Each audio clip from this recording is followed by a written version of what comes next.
Salutations from space and aloha from Earth, friends. Gemini Brett here with the School of Earthstrology. Oh my stars, I am elated to announce a new journey coming soon to a theater called You. This is the launch chart. I'm glad you can be here to be a part.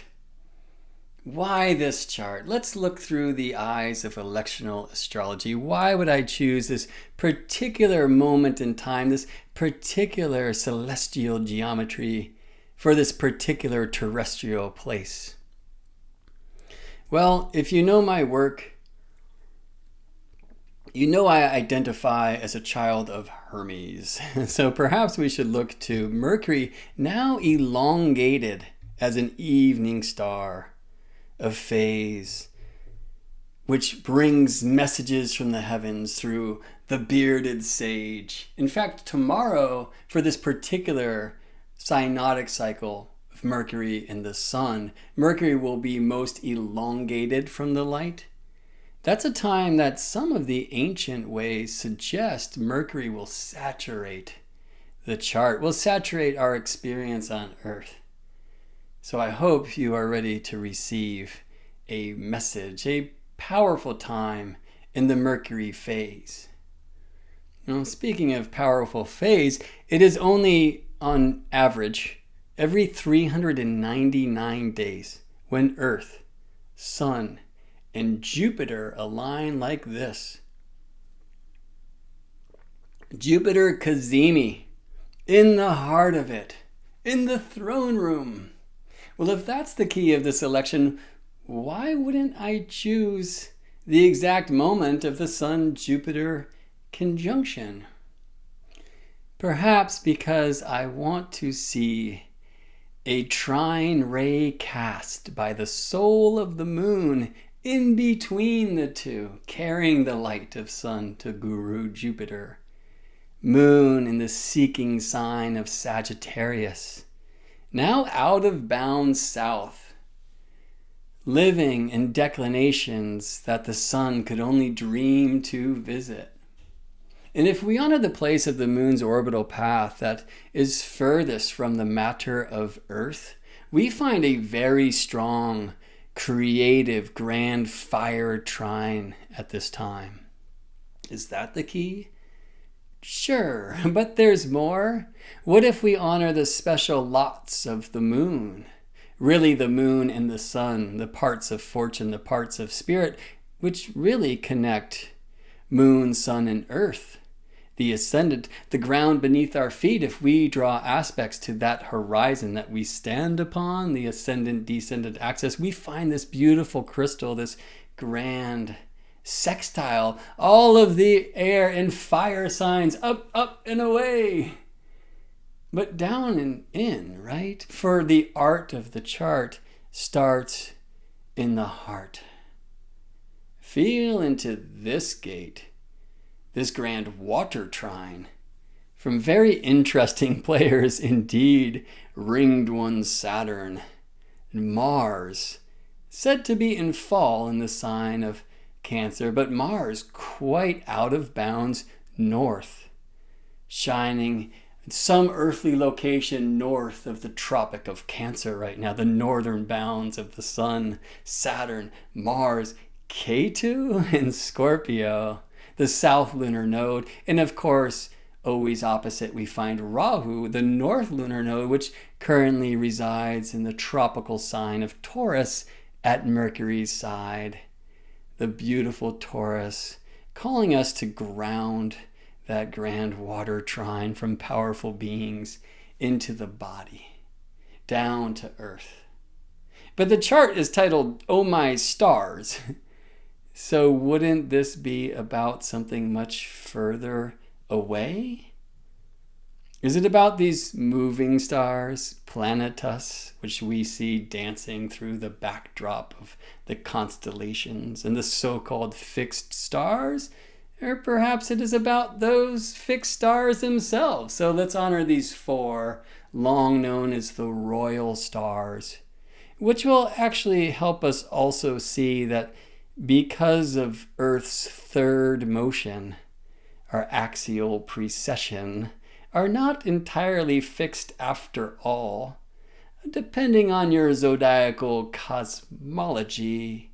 But I'm getting ahead of myself. Let's just honor these four beautiful beings, Aldebaran, the eye of the bull, which in our day and age shines from the 10-degree Gemini space of the tropical zodiac across the way, 10 degrees tropical Sagittarius, where we currently find the heart of the Scorpion, Sagittarius. The eye of the southern fish shines between Fomolo, that fish that sips from the water stream poured forth by the water bearer Aquarius above. In the opposite sign, we find the heart of the lion, Regulus, said to be the star that rules them all, and the star of these four royal set that was most recent to process, to change signs. Regulus moved into tropical Virgo in August of 2012. The fixed stars are not entirely fixed because of Earth's third motion, but they stay in this geometrical pattern, somewhat close to a square, and are ancient keepers of Earth's four directions. One is currently keeping company with the ringed one. Saturn currently beams or reflects sunlight from Fomolo's side. And interestingly, Fomolo is the one of these four royal stars. Perhaps because Fomolo is so far south of the ecliptic, of the path of the sun and planets like Saturn. Perhaps that is the reason why Fomolo of these four royal stars was left off of the list of 15 Bohemian stars, the magical stars of Hermes. Do you know about these powerful beings? Do you use them in your astrology? Have you connected with them in the sky and engaged in a living practice to receive direct messages from these unique and beautiful and powerful lights? This journey is about connecting with these stars, bringing the fixed stars into life, into your astrology. In 2 days, I will hop a plane to Arizona, and I promise, if clouds allow, and they will, to capture some video at evening and then in the next morning where I can introduce you to each of these 15 Bohemian stars in the sky. And I'm very excited in this journey ahead to help star students like myself and like you know where to look and offer keys to connect with the help of several guiding star guest astrologers for this journey ahead. You will learn about the sacred stones of these Bohemian stars, the sacred plants of these Bohemian stars, myths of these stars from many lands, what the ancients had to say it might mean if you have planets aligned to these stars. Later down the road, I will share different timing techniques where even if planets of your chart are not aligned to these stars, they, through fractal time, can align at some point in your life. But I'm getting ahead of myself. Let's meet these 15 on the chart. Let's start in Taurus in the late degrees in our day and age, at least here in the 2023 year. If you're into that whole Gregorian trip, we find Algol, the eye of the Gorgon Medusa, the diamond star, held by Perseus. Alcyone, nearby, at least through tropical longitude, in the sign today of Gemini. But Alcyone is a member of 7 sisters, the Pleiades. And some of the Pleiades stars currently reside in the last degree of Taurus. It's a beautiful truth that when you see in our day and age planets aligned with the Pleiades, with the 7 sisters, with Subaru, This will show you that that planet is currently moving across the cusp between tropical Taurus and Gemini. Aldebaran, that royal star, the eye of the bull, 10 degrees tropical Gemini at this time of 2023. Capella, goat star. Amalthea, the goat who fed baby Zeus, who was hidden away in a Cretan cave. Capella, a bright and beautiful star at the shoulder of the charioteer Auriga. Sirius, the brightest star of our sky, the Isis star. This powerful, Bohemian, beautiful light show of a being which in our day and age resides 14.5 degrees tropical Cancer. The big dog. The small dog, Procyon, nearby at 26 degrees Cancer, seems to be in this particular elected time. Regulus, the heart of the lion, the royal star that rules them all. 2012's procession into tropical Virgo, the 1st degree. Projecting to tropical Virgo from realms far north, the tail of Ursa Major, the big bear, is Al-Qaid. Moving into Libra, where we find 3 of these Bohemian stars in our day and age. First, Algorab, the wing of the crow, Corvus.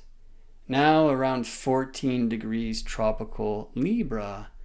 10 degrees later, we find 2 of these Bohemian 15, Arcturus and Spica, side by side, and yet I will show you in this journey that they too are actually 32 degrees away.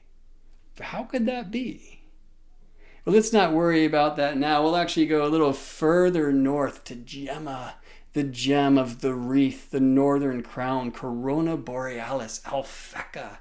In our day and age, 12.5 degrees tropical Scorpio. Into the next sign we go to find that heart of the Scorpion. 10 degrees tropical Sagittarius hosts Antares in our day and age. This Bohemian star, this beautiful light, Vega, the bright star of Lyra, Hermes' harp, that he exchanged with his half-brother Apollo to receive the keys of divination like our craft of astrology, currently at 15.5 degrees tropical Capricorn, at least through projection. And finally, the tail of the goat, or perhaps the sea goat, goatfish, Deneb el-Jedi, which means goat's tail, currently at the 24th degree of tropical Aquarius. Well, let's look at some of these fixed star elections for this moment of time from this particular place. The ascendant, of course, is where we find these 2 Bohemian stars, Spica and Arcturus. Spica, the shaft of wheat that the priestess of the heavens holds. Arcturus, the bear keeper, the bear guard. And Buites, herdsman above. Both projecting in our day and age to 24 degrees tropical Libra, the degree that is rising at this time. And up at the midheaven, as you saw before, Procyon, this beaming star of the sacred hoop, which some traditions suggest is the place from which our souls come to earth. So this particular election has the ascendant and the meridian aligned to Bohemian stars. We also find that those special lots of the moon have Bohemian company. Here is the part of fortune, very close to Deneb el-Jedi, and the part of spirit, very close to the bright, beaming, beautiful Capella. Only one moving star, planet, at this time is aligned to a Bohemian being. Actually, 7 of them. Again, we show Alcyone in the 1st degree of tropical Gemini in our day and age. But this is only one of the seven sisters, though perhaps we can only see 6 in the sky with our naked eye, just to the west of their parents Pleione and Atlas, who some suggest was the king of Atlantis. Many, of course, say Atlas holds the heavens on his shoulder, the heavens from the earth. And I'll tell you many stories about the Pleiades from many lands to help us tune into the gifts of these shining beings, which have been used magically to call forth good spirits and to heal eyesight. Though in some traditional play were said to cause eye damage. So let's study that together. Let's journey into that together. Could it be that at this time souls are born that will have problems with their eyes? Interesting to say that as I see this video I captured last night is featuring the visitation of a meteor. Okay, that's probably a plane. Well, it's Venus here in the center of the chart, helping us ground the fixed stars into our astrology and therefore into our life. You can see this photograph I captured from Hovenweep, a sacred site at the Four Corners, this place in Utah. In August of 2022, it was Mars moving across that Taurus-Gemini tropical cusp. Mars at the upper right of your screen, a moving star, and we can see that shift of Mars from one sign to the other because of Mars' conjunction with the Pleiades.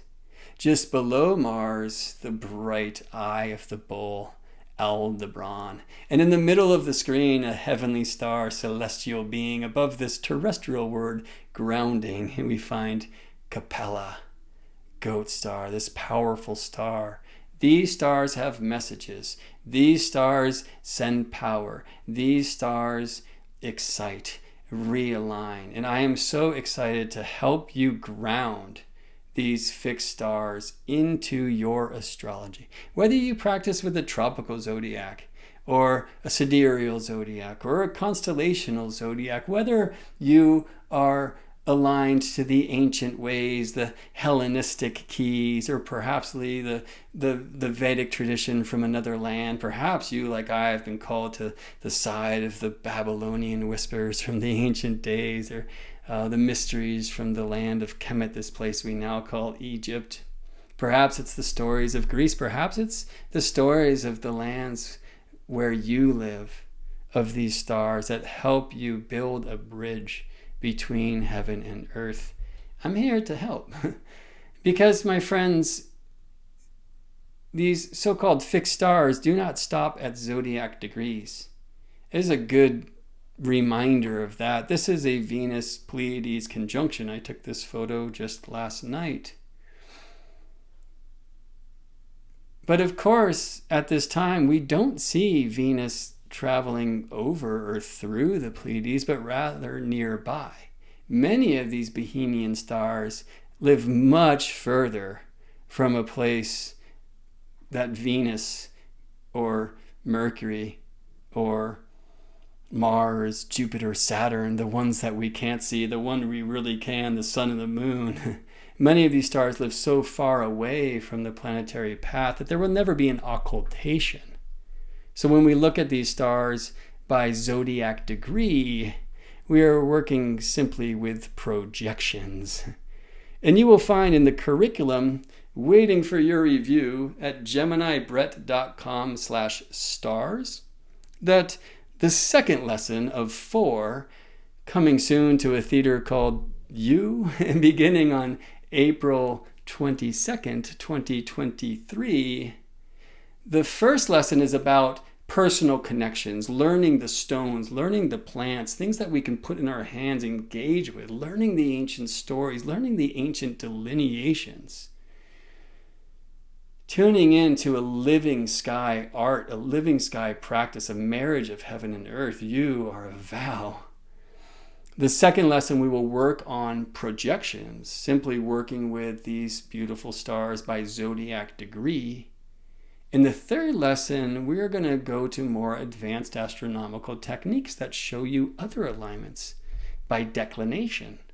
as parallels, planets traveling at the same path that the star carves in the sky.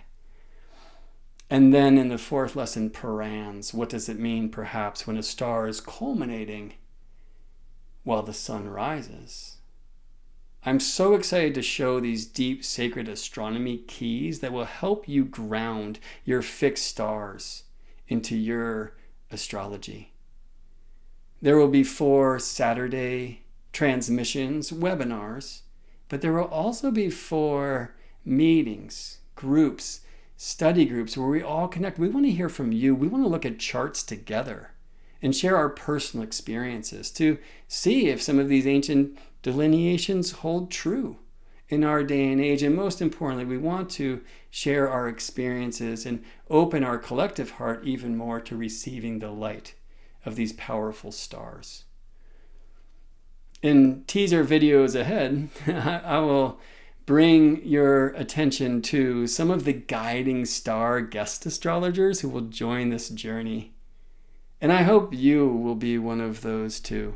So please visit geminibrett.com/stars to find out more about this journey, which begins soon in a theater called You. See you there.